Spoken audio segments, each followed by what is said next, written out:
Whatever seat you want. Maybe this one. That one? Yeah. Was that your one? No, this is good because I usually sit on that side, so changing it is like good. Okay.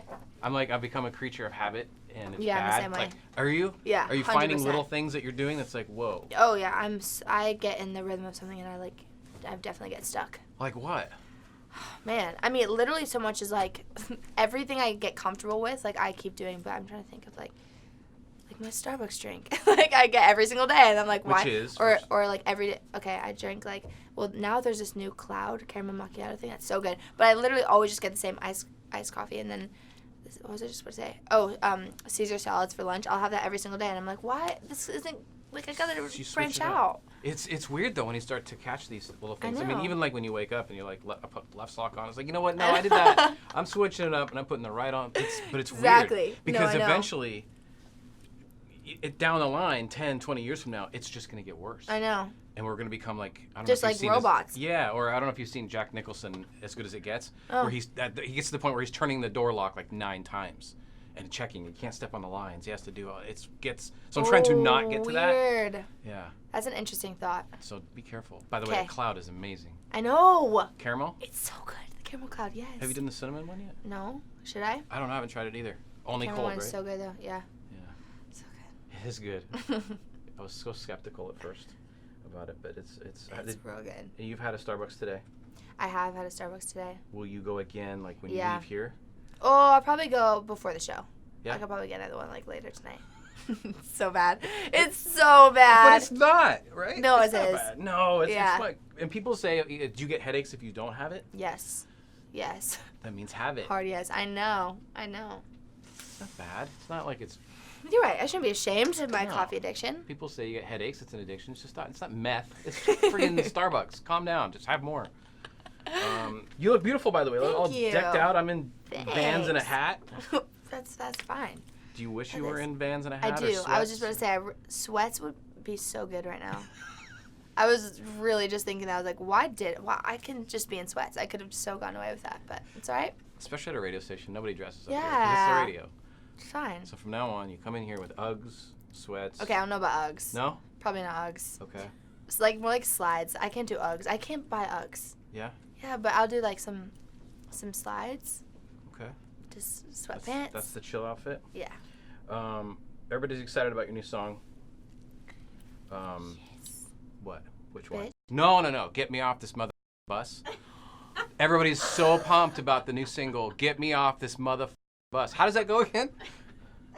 Oh my! This was my favorite moment of life. Go on. Get me off this mother bus. Get me off this mother. Get me off.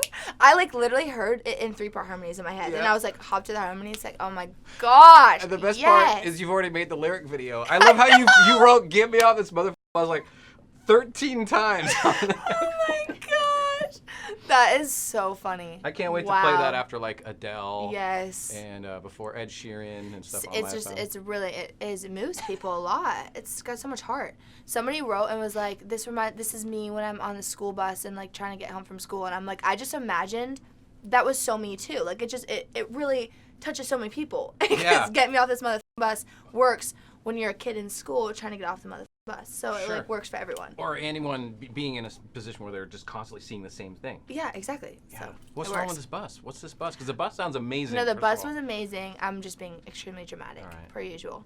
But I just needed to get off the bus because I was on there for 24 hours. Yeah. So that does not work for anybody. So I just, get me off. Has it got cool stuff on it? It's like TVs and It's got TVs. Yeah. It's got a good couch. It's got like 11 beds. How are you with, because that seems like, do you get car sick? I do get kind of nauseous. On the bus? I would think so. Yeah, that's what was happening to me. I was like reading and I was like, nope. Yeah. Mm-mm. Oh, no. You look down, that's it. Yeah, it was not good. And especially in the back, I'm like laying the opposite way. So you know, like when you're in a car, you're driving this way, but I was laying the other way. So like I was seeing the cars, you know what I mean? It was just bad news. It's like a 24-hour roller coaster at Six Flags. Exactly. Okay, now I get it. Exactly. That's terrible. I want to talk about the tour that's going to be rolling through back here again.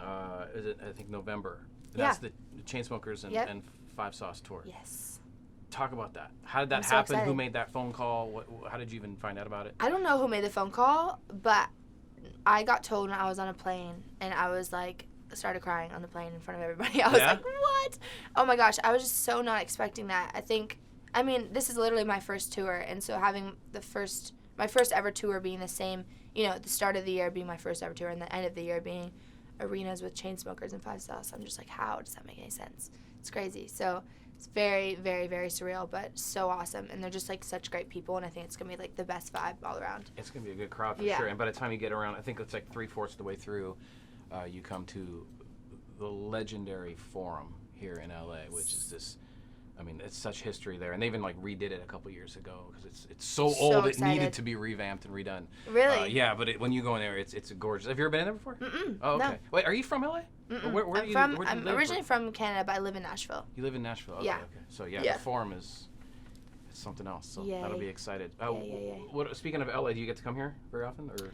I do. I come here a lot for writing. So I live in Nashville, but I bounce back and forth between here and Nashville, but I'm always in LA just for writing, and this is where a lot of like the actual making the music happens. And when you're not doing that, what are you doing? Like, what is something you have to do? Are you a Universal Studios, Disney, go for a hike, get some kale? I don't know what the LA stuff. Kale? The LA stuff. Oh my gosh, so LA. I'm like a go on like Melrose and like shop my little heart out. Yeah, I love shopping, so I love Melrose and. Just like a little like down by like Rag and Bone and All Saints and like and all that. Yeah, and like the American Vintage and Wasteland and all those. Go to places. Joe and the Juice next time. I don't know if you've ever been there. No, I've never been there. Great turkey sandwiches, right? Yeah, Ooh, they have these iced what's coffee. Joe and the Juice. Joe and the Juice. I feel like it's like I guess it's like worldwide. They've got it, but it's kind of new to LA. Okay. But it's little panini type sandwiches. Yes, and you my favorite. Yeah, because eating while you're shopping is always kind of sketchy. But these are thin sandwiches, so it won't affect anything. Nice. Yeah, that's a cool little area. Speaking of that, I mean, how are you staying like this? Are you eating good? Are you working out regularly because you're constantly on the road? What do you? I'm not a good worker-outer, but I'm not, especially not on the road. But I feel like we tend to eat pretty good. It gets hard when you're traveling so much and there's like it's all new places. But I literally eat a Caesar salad every single day. It's like can't be good for me also because it's the same thing.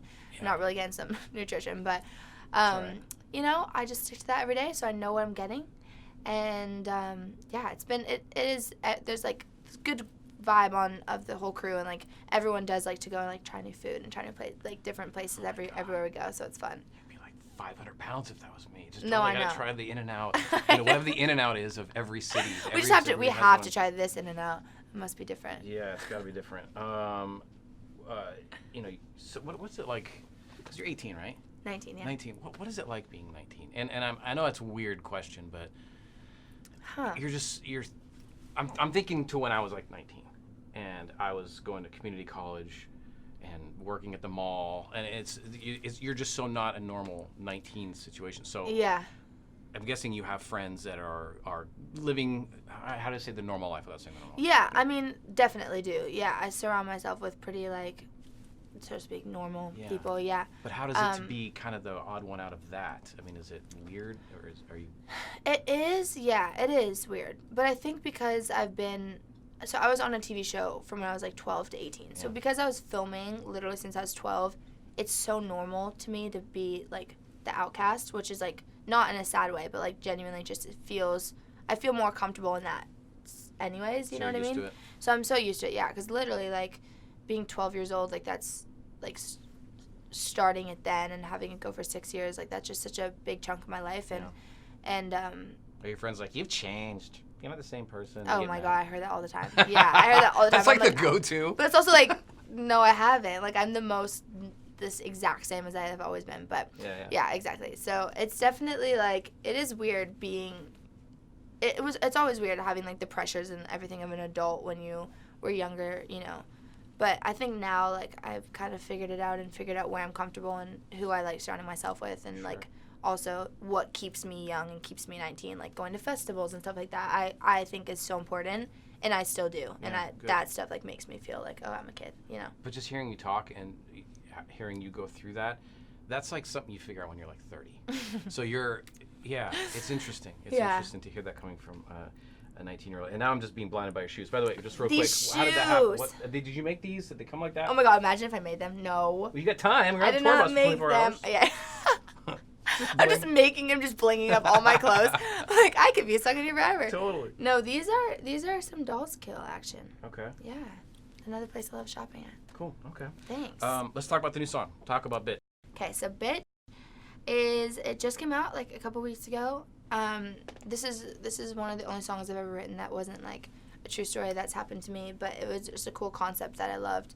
Erin McCarley, who I wrote it with, she had the idea of it takes a bitch to know a bitch, and having a boyfriend saying it to a girlfriend and calling her a bitch and having her say it back to him and be like, takes a bitch to know a bitch, which I think is just a cool concept. Whose idea was it to have it on such a upbeat, positive chord though? Which is kind of because you don't expect that. Yeah, totally. I think that's kind of what I like in all of my music, and that's kind of what I want to continue doing, is where like the lyrics are actually really heavy and they feel weighted, but then the actual song itself is like feels lighter, and it doesn't have that like sadness to it, you know? It's more, I think it's just a little bit eerier that way. If it feels like the lyrics are actually, if you play it with a guitar, like it's sad, but you know, if you can dance to it and it feels brighter, and I think that's just a fun like. It can be confusing, for people who are listening to it, like, oh, I like the song, I like the music. Yeah. I'm just kind of happy, and then they listen to the words, they're like, wait, take the bitch to what? Wait I know, so totally. It kind of messes, but that's cool. Well, come by again, will you? And especially since I know you're gonna be here in November, which is just a few months away. Absolutely. So, and then you can let us know how much you hate the Chainsmokers. Yeah, how much they absolutely suck. Which one of the 5 sauces you hate? Which one?